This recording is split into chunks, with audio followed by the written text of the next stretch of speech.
ఇంకొకడు తెలంగాణలో ఉంటాడు జర్నలిస్ట్ శంకర్ అని. వాడైతే పచ్చి బీఆర్ఎస్ పేటీఎం డబ్బులకు పనిచేసే వ్యక్తి.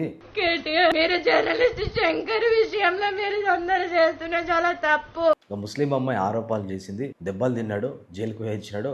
మళ్ళీ సిగ్గు లేకుండా రేవంత్ రెడ్డి ప్రభుత్వమే నా మీద కక్ష సాధింపు చర్యలకు పాల్పడుతుందని చెప్పి చెప్తా ఉంటాడు.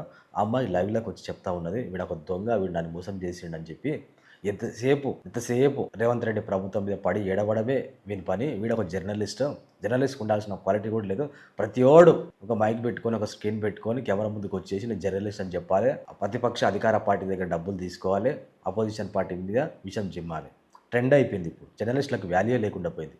వీడు పొద్దులేసి రేవంత్ రెడ్డి ఏం తిన్నాడు, రేవంత్ రెడ్డి టాయిలెట్కి పోయిండా, రేవంత్ రెడ్డి బాత్రూమ్కి పోయిండా, రేవంత్ రెడ్డి స్నానం చేసిండా, వీడు ప్రతిదాంట్లో తప్పిస్తూ ఉంటాడు రేవంత్ రెడ్డి విషయంలో. బీఆర్ఎస్ పార్టీ నుంచి కరెక్ట్ టైంకి అంతా ఉంటాయి ఇంక పేమెంట్లు. వీడు 4 గోడల మొదలు చిన్న ఆఫీస్ పెట్టుకున్నవాడు మాదాపూర్లో ₹1,00,000 రెంట్ కట్టుకొని ఆఫీస్ మెయింటైన్ చేస్తూ ఉన్నాడు. వీడికి డబ్బులు ఎక్కడి నుంచి వస్తూ ఉన్నాయి. ఒక యూట్యూబర్గా ఆ వ్యూస్కి డబ్బులు ఎంత వస్తాయో ఒక ఇన్ఫ్లుయెన్సర్గా మాకు అవగాహన ఉంది. సో వీటికి మాత్రం ఆఫీస్ మాదాపూర్లో పెద్ద పెద్ద ఆఫీసులు పెట్టుకునే అంత స్తోమత ఉంటుంది. ఇప్పుడు జగన్మోహన్ రెడ్డి కారు కింద సింగయ్య పడి మృతి చెందితే దాని మీద ఇదిగో టైరు తిరుగుతలేదు, స్లో మోషన్లో ఉంది, అసలు కారే టచ్ కాలేదు, టైరే టచ్ కాలేదు అని చెప్పి వీడు మాట్లాడుతూ ఉంటాడు. ఎందుకైనా బీఆర్ఎస్ పార్టీ పెంపుడు కుక్క కదా వీడు. అక్కడ అక్రమ సంబంధం ఉంటుంది అక్కడ జగన్మోహన్ రెడ్డి తోటి. ఆ లైవ్లో అంత మంచిగా అనిపిస్తుందిరా బాబు, టైర్ కింద పడ్డాడు అని చెప్పి అది ఏఐ వీడియో అంట. వీడు జర్నలిస్ట్ శంకర్ గారు ఎక్స్ప్లెయిన్ చేస్తాడు.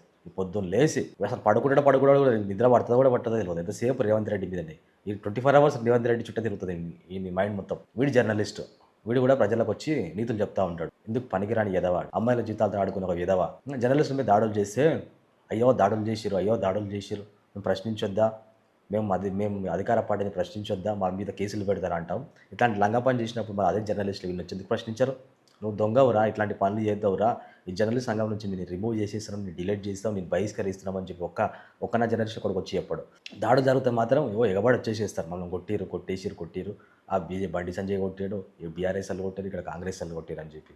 అమ్మాయిల జీవితాలతో ఆడుకుంటే ఏ జర్నలిస్ట్ వచ్చి బుద్ధి చెప్తలేరు, ఇట్లాంటి ఎదవలను బహిష్కరించాలని చెప్పి. ఇవి చెయ్యరు, ఎందుకంటే వీళ్ళకి టైంకి పేటీఎం డబ్బులు పడుతూ ఉంటాయి కాబట్టి. జర్నలిస్ట్ ముసుగులో ఉన్న దొంగలు వీళ్ళంతా. అందులో ఈ జర్నలిస్ట్ శంకర్ గారు టాప్లో ఉంటాడు. వీడు ఒక పెద్ద ఎదవాయుడు.